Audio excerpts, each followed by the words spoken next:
হতাশামায় আনন্দবান হানে গো,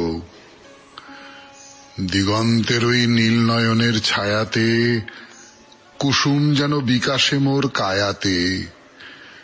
মোর হৃদয়ের সুগন্ধ যে বাহির হলো কাহার খোঁজে, সকল জীবন চাহে কাহার পানে গো।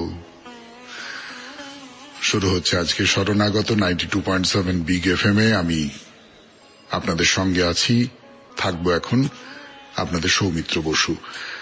বিশুদ্ধ সিদ্ধান্ত মতে আজকে মঙ্গলবার 9ই চৈত্র 1427, সূর্যোদয়ের পর থেকে, ইংরেজির 23শে মার্চ 2021, তিথি ফাল্গুন শুক্লপক্ষ নবমী, নক্ষত্র পুনর্বসু, সূর্যোদয়ের সময় ভোর 5:41 হয়ে 52 সেকেন্ড, সূর্য অস্ত যাবার সময় বিকেল 5:44 হয়ে 58 সেকেন্ড। আজকে জন্মে মিথুন রাশি, শূদ্র বর্ণ, মতান্তরে বৈশ্য বর্ণ দেবগণ। অপরাহ্ন 4:30 গতে কর্কট রাশি, বিপ্রবর্ণ। আজকে 1880 খ্রিস্টাব্দে, তার কথা আমরা হেমহাজীবনে বলেছি, রাজনৈতিক নেত্রী সম্পাদিকা বাসন্তী দেবী জন্মগ্রহণ করেন। 1887 খ্রিস্টাব্দে খ্রিশ্চান মিশনারি, গ্রন্থকার ও বাঙালির দরদি বন্ধু রেভারেন্ড জেমস লং দেহত্যাগ করেন। 1892 খ্রিস্টাব্দে প্রখ্যাত অধ্যাপক, সাহিত্য সমালোচক শ্রীকুমার বন্দ্যোপাধ্যায়, তার জন্ম হয় প্রখ্যাত ঐতিহাসিক এবং শিক্ষাব্রতী কালিদাস নাগের। এবং 1931 খ্রিস্টাব্দে একটি ঘটনা ঘটে, সেই ঘটনা নিয়েই আজকের হে মহাজীবন। 92.7 বিগ এফএম এ শরণাগত অনুষ্ঠানে এখন গান শুনবো আমরা। গানের পর ফিরে আসছে সৌমিত্র বসু। আজকের দিনটার যে বিশেষত্ব তার কথা বলতে এবং সেই সঙ্গে বলতে আজকের অনুষ্ঠানের পুঙ্খানুপুঙ্খ বিবরণ। সঙ্গে থাকুন।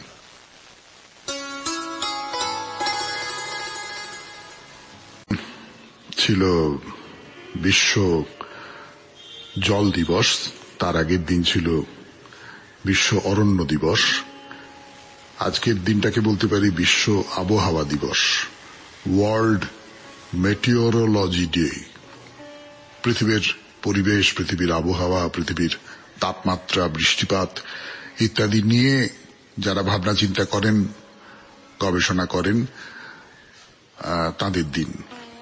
এবং তারা বারবার করে খুব সতর্কবাণী দিচ্ছেন আমাদের, বলছেন যে পৃথিবীটাকে মানুষ যেভাবে ব্যবহার করছে, সেই ব্যবহার করাটা বহুদিন ধরে ঠিক হচ্ছে না। যন্ত্র সভ্যতার উন্নতির সঙ্গে সঙ্গে এই যে পৃথিবীর ব্যবহার, সেই পৃথিবীর ব্যবহার ক্রমশ পৃথিবীকে ধ্বংসের দিকে নিয়ে যাচ্ছে। এবং আপনারা জানেন যে পৃথিবী প্রতিশোধ নেবার চেষ্টা করছে, নানান জায়গায় নানান রকম প্রাকৃতিক দুর্যোগ ঘটছে, এবং সেই সমস্ত কিছুর পেছনে হয়তো শেষ পর্যন্ত মানুষের যে অপরিমিত লোভ এবং সভ্যতাকে বাড়িয়ে নিয়ে যাবার ইচ্ছে, সেইটা কাজ করে যাচ্ছে। আজকে সেই কথাগুলো একটু মনে করবার দিন। তারপরে বলবো আপনাদের আমাদের এই যে 92.7 বিগ এফএম এ শরণাগত অনুষ্ঠানে আজকের অনুষ্ঠান সম্পর্কে। প্রথমে তো পুরাণ চিরন্তনে বেতাল পঞ্চবিংশতির কথা। বেতাল পঞ্চবিংশতির কথায় বলছিলাম যে উন্মাদিনীকে দেখে রাজার যা অবস্থা, সেই নিয়ে কথা বলছিলাম। তারপরে কি হলো না হলো, খুব অদ্ভুত অদ্ভুত কতগুলো ঘটনা ঘটবে, সেগুলো শোনাবো আপনাদের। এরপর প্রণমী তোমারে, স্বামীজির মনঃসংযোগের কথা বলছিলাম, এবং তার সূত্র ধরে হরিপদবাবু স্বামীজিকে কিছু প্রশ্ন করেন, খুব মৌলিক প্রশ্ন, যেমন চুরি করা ব্যাপারটা খারাপ কেন। আপনারা শুনে হতবাক হয়ে যাচ্ছে নিশ্চয়ই। চুরি করা খারাপ তো আমরা সবাই জানি, কিন্তু চুরি করা ব্যাপারটা খারাপ কেন? স্বামীজি খুব ধৈর্যের সঙ্গে খুব চমৎকার করে উত্তর দিচ্ছেন, সেই কথাগুলো বলবো আপনাদের। তারপরে হে মহাজীবনে গতদিনের যে মহাজীবন, তার নামটা বলবো, যদিও আমার নিজের ধারণা আপনারা সকলেই তার নামটা খুব ভালো করে বুঝে গেছেন, জেনে গেছেন। এবং আবার একটা নতুন গল্প, মহাজীবনের কাহিনী। আপনাদের চিঠিপত্রের উত্তর এবং শেষে বাইরে দূরে নেপালের স্বয়ম্ভূনাথের মন্দির, সেই মন্দিরের কথায় বলছি আমরা, সেই মন্দির ঘুরে ঘুরে দেখছি। তাহলে প্রথমে পুরাণ চিরন্তন বেতাল পঞ্চবিংশতির গল্প, গানের পর ফিরে আসছে সৌমিত্র বসু 92.7 বিগ FM এ শরণাগত অনুষ্ঠানে। উন্মাদিনীকে দেখে রাজা তো একেবারে উন্মাদের মতন হয়ে গেছেন। সভাসদেরা কেন তার সম্পর্কে ভুল তথ্য দিয়েছিল সে কথা শুনে তিনি যে তাদের যুক্তি অস্বীকার করতে পারলেন এমন নয়। সত্যি তো, এত রূপবতী নারী যদি তার মহিষী হয় তাহলে তো রাজকার্যে বিঘ্ন না হওয়াই অসম্ভব। হ্যাঁ, সভাসদেরা নিষ্কৃতি পেলেন, কিন্তু রাজার শরীর ক্রমশ খারাপ হতে লাগলো। এই যে উন্মাদিনী তাঁর হতে পারত কিন্তু হলো না, এই যে পরিতাপ, এই পরিতাপে তিনি জ্বলে পুড়ে মরতে লাগলেন। এটা একটা ব্যাপার লক্ষ্য করে দেখুন, তিনি কিন্তু হিতাহিত জ্ঞান শূন্য হয়ে বলভদ্রের কাছ থেকে তার পত্নীকে কেড়ে নেবার কথা ভাবলেনই না। না, রাজা এই কথা ভাবলেন না, কিন্তু ভাবলেন বলভদ্র নিজে। রাজার অবস্থা তো চোখে দেখা যায় না। যে কারণে সভাসদেরা উন্মাদিনী সম্পর্কে আজে বাজে কথা বলেছিলেন সেই ঘটনাটাই তো ঘটছে। রাজকার্যে রাজা মনই দিতে পারছেন না। এমন করলে কি করে চলবে? আর সে সমস্তটা হচ্ছে আমার স্ত্রীর জন্যে। বলভদ্র বিনীতভাবে রাজার কাছে এসে বললেন, মহারাজ, আপনার চরণে আমার একটি প্রার্থনা আছে। রাজা রাত্রি জাগরণে আরক্ত দুটি চোখ তুলে তার দিকে তাকিয়ে বললেন, কি প্রার্থনা বলভদ্র? মহারাজ, বলভদ্র আপনার দাস, সেই সূত্রে উন্মাদিনী আপনার দাসী। আপনি আদেশ করুন উন্মাদিনীকে আপনার কাছে এনে দিই। রাজাকে তো আপনারা এর মধ্যে চিনে গেছেন, এটা বুঝে গেছেন যে তার ধর্মবোধ অতি প্রবল। তিনি বললেন, এসব কি বলছো তুমি বলভদ্র? আমার কি ধর্মজ্ঞান নেই? আমি পরস্ত্রীকে কখনো স্পর্শ করতে পারি? তুমি জানো না পরস্ত্রী হলো মাতৃবৎ? তুমি বলভদ্র আমাকে কোন অধর্মের পথে যাবার পরামর্শ দিচ্ছ? বলভদ্র বললেন, এই জায়গাটা একটু খেয়াল করে দেখুন, বিশেষ করে শরণাগতের মহিলা শ্রোতারা একটু খেয়াল করে দেখুন বলভদ্রের এই কথাটা। বললেন, মহারাজ, শাস্ত্রে তো এও বলেছে যে স্ত্রী হলো স্বামীর সম্পত্তি। আমি সেই সম্পত্তি আপনাকে দান করছি, আপনি তা গ্রহণ করে আমাকে কৃতার্থ করুন।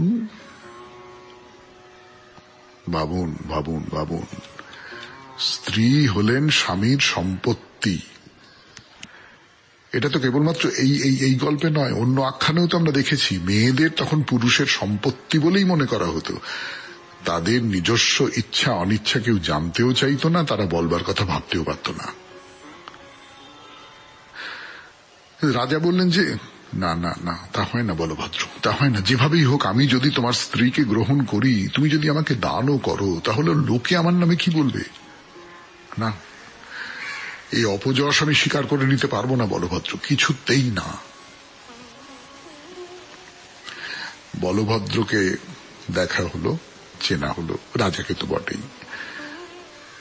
দেখা যাক এরপরে কি হয়, আজকে আর নয়, আবার আগামীকাল 92.7 বিগ FM এ শরণাগত অনুষ্ঠানে। এখন চলে যাব প্রণবী তোমার এই পর্যায়ে স্বামীজির কথায়। প্রণবী তোমারে 92.7 বিগ FM এ শরণাগত অনুষ্ঠান শুনছেন আপনারা। আমি আপনাদের সঙ্গে আছি, আপনাদের সৌমিত্র বসু। স্বামীজির মনঃসংযোগের কথা তো শুনেছেন আপনারা। তাহলে এইবার আবার প্রশ্নোত্তরে ফিরে যাই। হরিপদবাবুর একটা গুণ ছিল, মানে এটাকে আমি খুব বড় গুণ বলে মনে করি, যে সাধারণভাবে যেসব ব্যাপারকে আমরা স্বতঃসিদ্ধ বলে ধরে নিই, মানে এমনটাই হয়, এমনটাই মেনে নিতে হবে, এমনটা ভাবি না আমরা, প্রশ্ন না করে মেনে নিই তো। হরিপদবাবু কিন্তু সেসব নিয়েও স্বামীজির কাছে প্রশ্ন তুলতেন। যেমন ধরুন আমরা সবাই জানি চুরি করা মহাপাপ, কিন্তু যদি কেউ প্রশ্ন করে কেন পাপ, চুরি করা কাকে বলে? ভেবে দেখেছেন কখনো? এই জায়গা থেকে শুরু করবো আজকের প্রণামী তোমারে 92.7 বিগ এফএম এ শরণাগত অনুষ্ঠানে। সঙ্গে না থেকে পারবেন কি?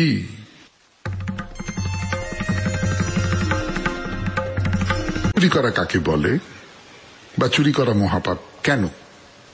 92.7 বিগ এফএম এ শরণাগত অনুষ্ঠানে এই প্রশ্নটা তুলেছি আমি নয়, হরিপদ মিত্র। খুব মৌলিক প্রশ্ন না? তো দেখা যাক হরিপদ বাবু তার প্রশ্নের পক্ষে কি যুক্তি দেন আর স্বামীজি বা তার উত্তরে কি বলেন। ধরুন চুরি করা কাকে বলে, মানে এই তো আমরা বিদ্যাসাগর মশাইয়ের লেখায় পড়েছি, না বলে পরের দ্রব্য নেওয়াকে চুরি করা বলে। আচ্ছা তাই যদি হয়, হরিপদবাবু বলছেন তাই যদি হয়, তাহলে তো চুরি কথাটার মধ্যে কোনোটা আমার নিজের দ্রব্য, কোনোটা আবার পরের দ্রব্য, এইসব ভাগ করা আছে। কিন্তু এই ভাগ কি আমাদের কল্পনা নয়? আসলে তো সবকিছুই সেই পরমের অংশ, সবকিছুই তো তার, তাই না?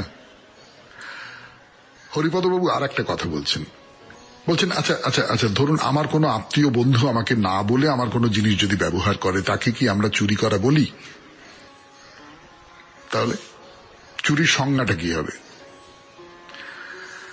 স্বামীজি এর উত্তরে যা বলছেন তার মধ্যে এর আগে বলা সেই নিত্য সত্যের কথাটা একবার চলে আসে। বলছেন দেখো, সব জায়গায় সব অবস্থায় পাপ আর পুণ্য বলতে একটা জিনিসই বোঝাবে এমনটা কিন্তু নয়। ধরুন আমি বলছি আপনাদের, একটা সময় সতীদাহ ছিল পুণ্য, এখন তো তাকে আমরা পাপ বলবো। একটা সময় গঙ্গাসাগরে ছেলে বিসর্জন দেওয়া ছিল পুণ্য, এখন তো আমরা পাপ বলবো। এটা গেল সময়ের সঙ্গে সঙ্গে পাপ পুণ্যের ধারণাটা পাল্টে যাওয়া। আবার ধরুন মিথ্যে কথা বলা পাপ, তাই তো?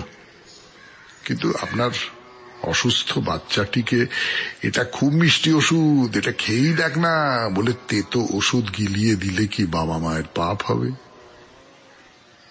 হ্যাঁ, তার মানে সময় ভেদে, অবস্থা ভেদে ন্যায় অন্যায়ের মাপকাঠিটা বদলে যায়।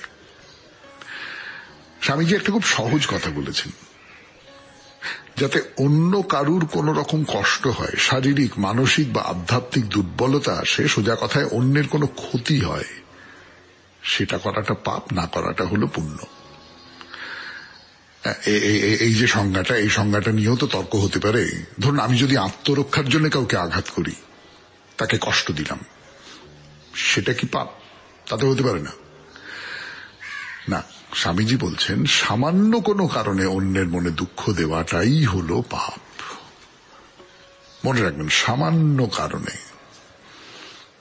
বলছেন যদি তুমি সামান্য কোনো কিছুর জন্য একটি প্রাণীকে দুঃখ দিতে পারো, তাহলে সেই দুঃখ দেওয়াটা তোমার অভ্যেস হয়ে যাবে। তখন ভবিষ্যতে কোনো খারাপ কাজ করতেই তোমার আর বাধবে না। আর তাছাড়া সমাজে যদি থাকতে চাও, তাহলে সমাজের নিয়ম কানুন তো তোমাকে মানতেই হবে। কিন্তু একটা কথা বুঝতে পারছেন কি, মানে আমি বোঝাতে পারছি কি, যে স্বামীজি খুব গুরুগম্ভীর কোনো উপদেশ এরকম করে দিচ্ছেন একটা উঁচু জায়গায় বসে, এমনটা নয়। একটা সহজ কথা বলার ভঙ্গিতে, এমনকি ঠাট্টা মস্করা করতে করতেও একটা কোনো গূঢ় প্রসঙ্গে চলে আসতেন। শেষ হলো প্রণবী তোমারে 92.7 বিগ এফএম এ শরণাগত অনুষ্ঠানে। এরপর হে মহাজীবন ফিরে আসছি। হে মহাজীবন এই পর্বটি গতদিনে দুটো ক্লু দিয়েছিলাম আপনাদের, তাই না? একটা তো যাকে বলে মোক্ষম ক্লু, অন্যটাও বেশ জোরদার। একটু ভাবলে বা খোঁজ খবর নিলে ঠিক বেরিয়ে আসবে গতকালের মহাজীবনটি কে। বলেছিলাম গতকাল ছিল সেই মহাজীবনের জন্মদিন। না, অনুষ্ঠানের একেবারে শুরুতে বলি না যে কার কার জন্মদিন, কার কার প্রয়াণের দিন, তার নামটা আলাদা করে বলিনি, ইচ্ছে করেই বলিনি, তাহলে বড্ড বেশি ধরিয়ে দেওয়া হতো না। কিন্তু মাস্টারদা সূর্য সেনের জন্মদিন ছিল গতকাল, আর তাকে নিয়েই গতদিনের হে মহাজীবন। যে অভিযানের কথা বললাম আপনাদের তা হল সেই বিখ্যাত চট্টগ্রাম অস্ত্রাগার লুণ্ঠন। এবার তাহলে নতুন হে মহাজীবনের কথা বলবো, কিন্তু তার আগে তো একটু গান শুনে নেব। 92.7 বিগ এফএম এ শরণাগত অনুষ্ঠানে আমি আছি আপনাদের সঙ্গে, সৌমিত্র গুরু। মহাজীবনের দ্বিতীয় পর্ব 92.7 বিগ এফএম এ শরণাগত অনুষ্ঠান শুনছেন আপনারা। এই পর্বে আমরা সেই মানুষটির জীবনের কথা বলবো, একটা দুটো গল্পও হয়তো বলবো, কিন্তু নামটা বলবো না। সেই রকমই তো আমাদের অনুষ্ঠানের নিয়মটা, তাই না? তো আজ যার কথা বলবো এই হে মহাজীবন অনুষ্ঠানে, তিনিও মাস্টারদার মতোই একজন বিপ্লবী। আমার দেশের স্বাধীনতা যুদ্ধের ইতিহাসে তার নাম আগুনের অক্ষরে লেখা হয়ে আছে। মাস্টারদার মতো তিনিও সশস্ত্র সংগ্রামে বিশ্বাস করতেন। আসলে তার পরিবারের অনেকেই ব্রিটিশ বিরোধী আন্দোলনের সঙ্গে যুক্ত ছিলেন, তো প্রায় বংশধারার পথ বেয়ে তিনিও মনে মনে একজন বিপ্লবী হয়ে উঠেছিলেন। তো তার ছোটবেলার একটা ছোট্ট ঘটনার কথা দিয়ে শুরু করি আজকের হে মহাজীবন। বারবার মাস্টারদার সঙ্গে মিলের কথা বলছিলাম, কিন্তু মনে রাখতে হবে এই যে ছেলেটি আজকের কথা যাকে নিয়ে, তিনি কিন্তু বাঙালি নন, পাঞ্জাবি। পাঞ্জাবের একটি গ্রামে তার জন্ম। তাকে নিয়ে একটা গল্প চালু আছে, সত্যি মিথ্যে আমি বলতে পারবো না, সেইটাকে শুনে নিন কেমন। তখন মানুষটি একেবারে ছোট্ট ছেলে, সে এই গল্পটা শুনলেই বুঝতে পারা যাবে। একদিন তার বাবা আর তার একজন বন্ধু, বয়স্ক বন্ধু, তার সঙ্গে দূরে কোথাও একটা যাচ্ছেন, আর সঙ্গে আছে তার সেই ছোট্ট ছেলেটি, মানে আমাদের এই আখ্যানের নায়ক। তো যেমন হয়, দুজনে বয়স্ক মানুষ নিজেদের মধ্যে কথা বলতে বলতে চলেছেন। সঙ্গের বাচ্চার দিকে কেই বা অত নজর রাখে। বেশ খানিক দূর যাবার পর হঠাৎ বাবার খেয়াল হলো, তাই তো, আমার বেটা কোথায় গেল? পিছু পিছুই তো আসছিল, হঠাৎ করে কোনো ভুল পথে চলে গেল নাকি? দুজনে আবার ফেলে আসা রাস্তা ধরলেন। বেশ কিছুদিন যাবার পর দুজনে দেখলেন ছেলে একটা মাঠের দিকে তাকিয়ে মাটির ওপর চুপ করে বসে আছে। কি হলো বেটা, এখানে কি করছো বাবা? সেই ছোট ছেলে বলল, কখন রাইফেল উঠবে তাই দেখছি। ব্যাপারটা বুঝলেন? সে ছেলেকে কেউ দুষ্টুমি করে শিখিয়েছে যে ক্ষেত থেকে যেমন ধান, ভুট্টা, জব এসব হয়, রাইফেলও তেমনি ক্ষেত থেকেই জন্মায়। তাই সে রাইফেলের জন্ম দেখবার জন্য হাঁ করে ওই ক্ষেতের দিকে তাকিয়ে আছে। ভাবুন কাণ্ডটা হাসির, কিন্তু হয়তো পুরোটাই হাসির নয়। এই ছেলে মানুষই ইচ্ছের ধরনটা বুঝতে পারলেন তো? ক্ষেতের মধ্যে রাইফেল খুঁজছে। আর একটু বড় হবার পর সে আর একটা কাজ করেছিল। জালিয়ানওয়ালাবাগের সেই নির্মম হত্যাকাণ্ড যখন হয়, তখন সে ছেলের বয়স কত? এই 12 কি 13 বছর। সে চলে গিয়েছিল ওই বধ্যভূমিতে, চুপি চুপি সবাইকে লুকিয়ে মুঠোয় ভরে তুলে এনেছিল সেখানকার এক মুঠো মাটি, জালিয়ানওয়ালাবাগের মাটি। রোজ সেই মাটিকে ফুল দিয়ে পুজো করত সেই ছেলে। পরে সে আরেকটু বড় হলো। লালা লাজপত রায়কে হত্যার বদলা নিতে সে একজন ব্রিটিশ পুলিশ সুপারিনটেন্ডেন্ট মিস্টার স্যান্ডার্সকে গুলি করে হত্যা করল। বিচারে ফাঁসি হলো তার। আজকে সেই ছেলেটির জন্মদিন। 92.7 বিগ এফএম এ শরণাগতর পক্ষ থেকে, 92.7 বিগ এফএম এর পক্ষ থেকে তাকে প্রণাম জানাই। এরপর গানের পর চিঠিপত্রের উত্তর। সঙ্গে থাকুন। পাঠিয়েছে সেই চিঠিটা একটু পড়ে শোনাই আপনাদের। সে আবার নিজের হাতে লিখে পাঠিয়েছে, মানে টাইপ করেনি। হোয়াটসঅ্যাপে টাইপ করা চিঠি তো আমরা পাই, সে কিন্তু নিজের হাতে লিখে সেইটাকে হোয়াটসঅ্যাপে পাঠিয়ে দিয়েছে। শ্রীচরণেষু সৌমিত্র দাদু। দাদু বললে সাধারণভাবে রাগ হওয়ার কথা, কিন্তু আচ্ছা, বাচ্চা ছেলে, আমার মজাই লাগলো। আমি অষ্টম শ্রেণীর একজন ছাত্র। আমি প্রতিদিন ভোর 3টে থেকে 5টা পর্যন্ত পড়া করি, তারপর 5টা থেকে 6:45 পর্যন্ত আপনার শরণাগত অনুষ্ঠানের শ্রোতা হয়ে থাকি। বাপরে বাপ, প্রতিদিন ভোর 3টে থেকে 5টা পর্যন্ত লেখাপড়া করে? আমি এরকম লেখাপড়া জীবনে কখনো করিনি। ওরে সর্বনাশ। আচ্ছা বেশ, তারপর বেতাল পঞ্চবিংশতির গল্প শুনতে ভালো লাগলেও মনে রাখতে পারছি না। 2, বিবেকানন্দের জীবনের এই সব অজানা ঘটনা তো বই থেকে পাইনি, তাই শুনতে খুব ভালো লাগে।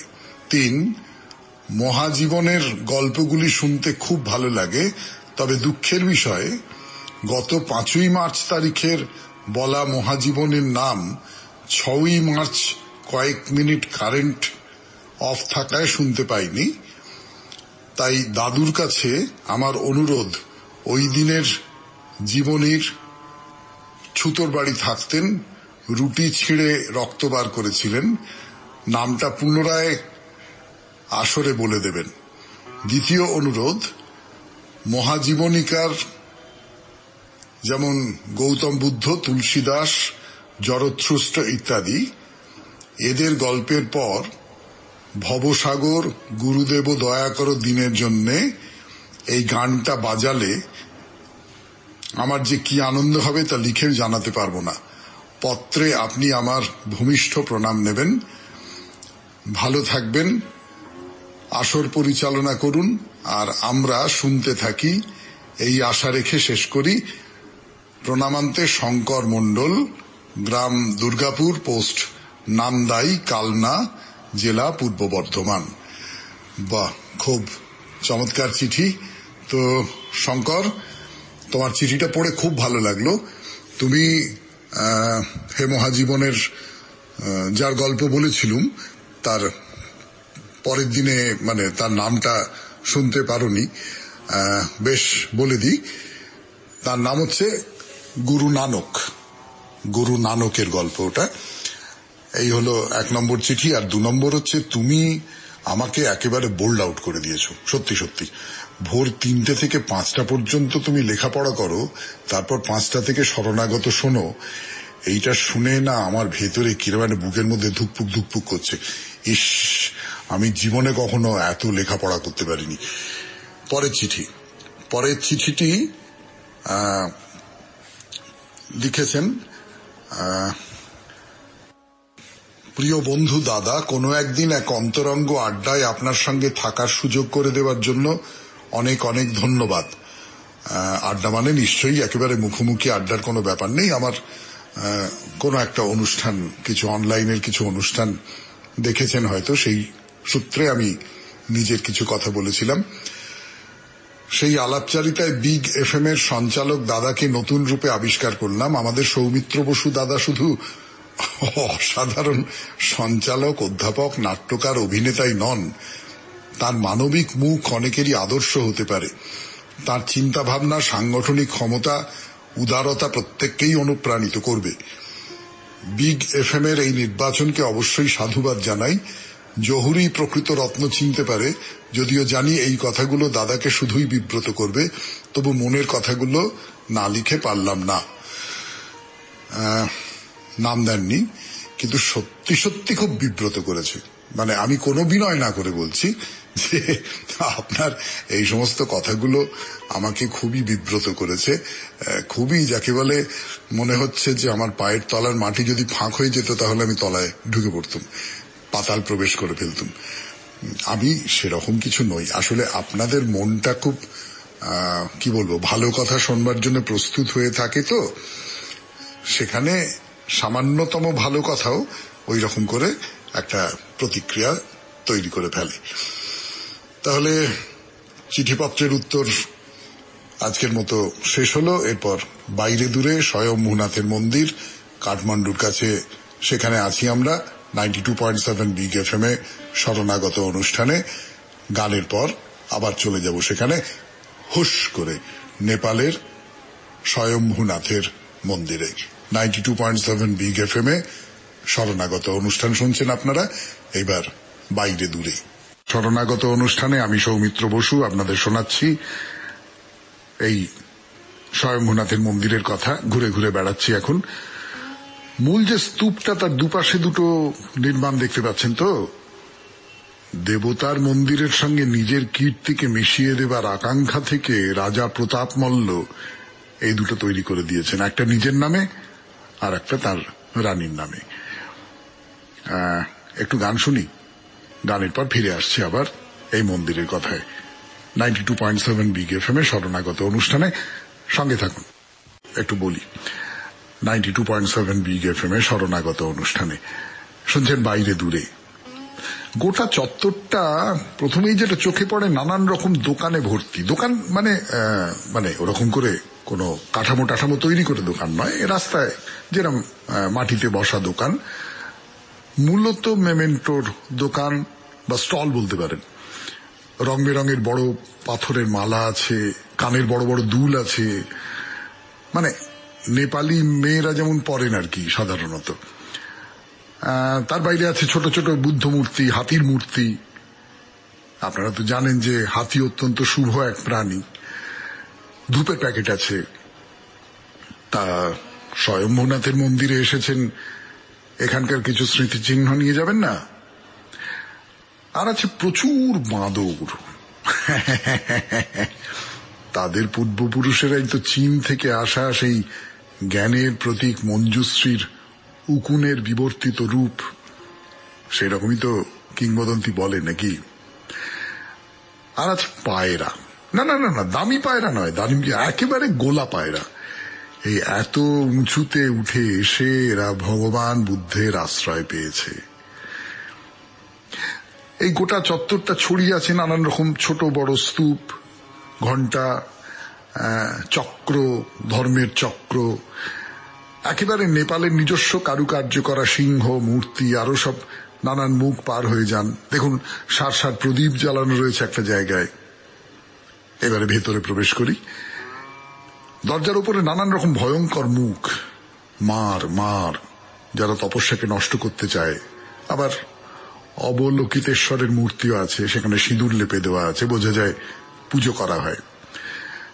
কালো কাঠের তৈরি, তার হাতের কাজ দেখলে এবার অবাক হয়ে যেতে হবে। এর চেয়ে বেশি আর কি বলবো। আমার তো বারবার মনে হয় এই যে সব মন্দিরের নানা অলঙ্করণ, আপনারা আমার মুখে শুনেই অনেকে খুব খুশি হন, চিঠিতে লেখেন যেন সব চোখের সামনে দেখতে পাচ্ছি ইত্যাদি। আর সেই সব চিঠি পড়তে পড়তে সত্যি বলছে আমার হাত কামড়াতে ইচ্ছে করে। পারলাম না তো। যা দেখেছি তাকে মুখের ভাষায় প্রকাশ করার ক্ষমতা আমার কোথায়। মন্দিরের ভেতরে বেশ কয়েকটা ছোট ছোট মূর্তি, কালো পাথরের বুদ্ধদেবের মূর্তি। সারা এলাকাটায় ছড়িয়ে আছে অসংখ্য ছোট ছোট কালো পাথরের স্তূপ। একদিকে দেখুন প্যাগোডার ধরনের অলঙ্কৃত একটি মন্দির। যারা দেখতে এসেছেন তাদের মধ্যে স্থানীয় মানুষজনও আছেন, হাঁটু মুড়ে প্রণাম করছেন দেবতাকে। কোথাও আবার তাক তাক তাক তাক করা, সেখানে প্রদীপ জ্বলছে। পোড়া তেলের গন্ধের সঙ্গে মনের মধ্যে কেমনটা পুজো পুজো ভাব জেগে ওঠে না? হ্যাঁ, আর ঘন্টা তো আছেই। সমতলের মন্দিরে ঘন্টা সাধারণত থাকে ওপরের দিকে, হাত তুলে বাজাতে হয়, আর এখানে একেবারে নাগালের মধ্যে। আর নাড়িয়ে দিলেই সেই ঘন্টার শব্দ মনে হয় এত এত এত পাহাড়ের উঁচুতে যে শুদ্ধ বাতাস তার মধ্যে মিশে গেল। দেখা তো হলো মোটামুটি। এই খিদে পেয়েছে নিশ্চয়।